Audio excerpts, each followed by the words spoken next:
Si le rôle de l'ascendant est désormais connu en astrologie, celui du descendant recèle encore une part de mystère qu'il importe de décrypter. Comment le trouver, ce qu'il signifie? On vous explique tout.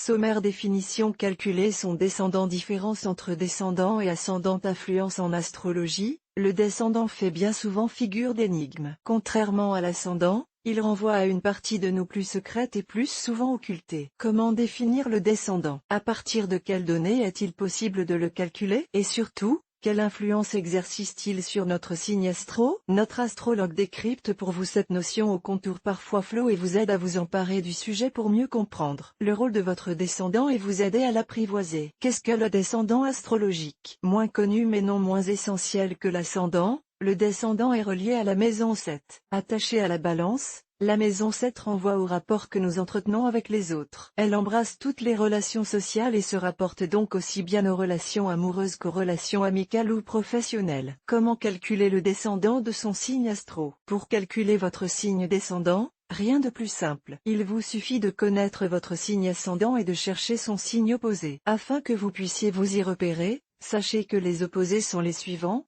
Bélier, Balance, Taureau, Scorpion, Gémeaux, Sagittaire, Capricorne, Cancer, Verseau, Lion, Poisson, Vierge. Ainsi, si votre ascendant est le Poisson, votre descendant est nécessairement en Vierge. Quelle différence entre le descendant et l'ascendant en astrologie? Le descendant est le signe opposé à celui de l'ascendant. Tandis que l'ascendant nous livre des informations sur notre comportement en public et sur l'image que nous renvoyons aux autres, le descendant nous renseigne davantage sur les relations que nous tissons avec autrui. Il nous apportera notamment de précieux renseignements en matière de compatibilité amoureuse mais nous permettra aussi de voir, de manière plus générale, avec quel signe nous paraissons en accord et avec quel signe nos poils peuvent soudainement se hérisser. La différence majeure entre l'ascendant et le descendant réside dans le fait que le premier s'attache à l'apparence alors que le second se rapporte plutôt à ce qui est occulte, secret, enfoui. Le premier nous décrirait en situation de contrôle, le second dans une situation où les choses nous échappent. L'influence du descendant sur le signe astrologique. De la même façon que l'ascendant nous éclaire sur notre personnalité en nous montrant de quelle manière nous nous présentons aux autres,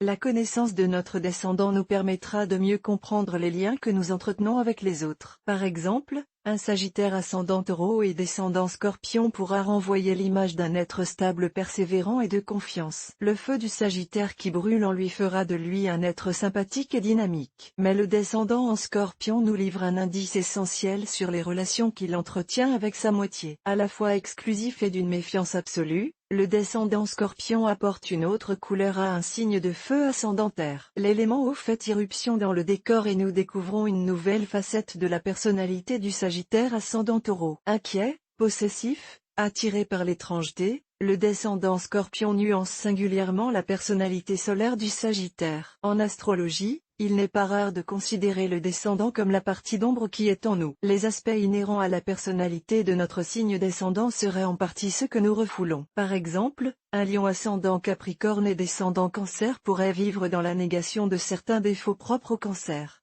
Il pourrait ainsi ne pas se reconnaître du tout dans des traits de personnalité tels que l'anxiété, la dépendance, la mélancolie. Et les nier purement et simplement. Le descendant astrologique représente à la fois ce que nous refusons chez nous mais aussi chez les autres.